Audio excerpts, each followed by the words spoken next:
Toutes les grandes légendes commencent dans le silence. Avant les armées, avant les couronnes, avant la gloire. Il y a toujours un moment où personne n'y croit. Et l'histoire d'aujourd'hui commence avec un enfant que le monde n'attendait pas. Une île pauvre, la Corse. Napoléon naît sans richesse, sans réseau, sans pouvoir. À l'école, on se moque de lui. Son accent dérange, sa taille fait rire, son silence inquiète. Mais pendant qu'on le sous-estime, lui, il observe. Il comprend très tôt une chose essentielle. Quand tu n'as rien à montrer, tu construis en secret. Il lit pendant que les autres parlent.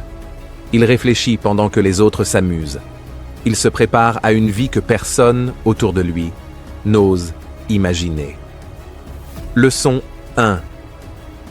Ne méprise jamais tes débuts. Le manque peut devenir ton moteur. Dans les écoles militaires, Napoléon n'est pas le plus aimé, mais il devient le plus dangereux. Non pas par la force, mais par la préparation. Stratégie, histoire, calcul, vision. À 24 ans, il ose diriger. À 27 ans, il ose vaincre. À 30 ans, il ose rêver plus grand que tous. Et ce qui impressionne les soldats, ce n'est pas son charisme, c'est sa capacité à voir plus loin que le champ de bataille. Leçon 2. Le talent impressionne, mais seule la discipline transforme. Dans une cathédrale silencieuse, le monde retient son souffle.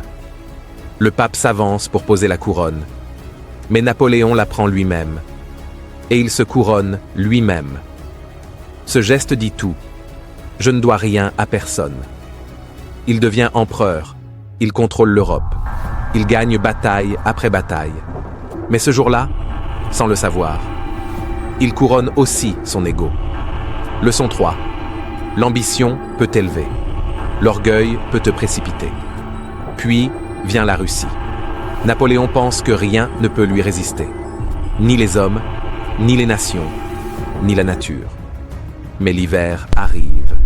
Le froid fauche ses soldats. La faim brise les corps. Le silence remplace les chants de victoire. Pour la première fois de sa vie, Napoléon perd le contrôle. Ce n'est pas une défaite militaire. C'est une défaite intérieure. Leçon 4. Quand tu refuses d'écouter les signaux d'alerte, tu invites toi-même la chute. Il revient une dernière fois, 100 jours, une dernière illusion.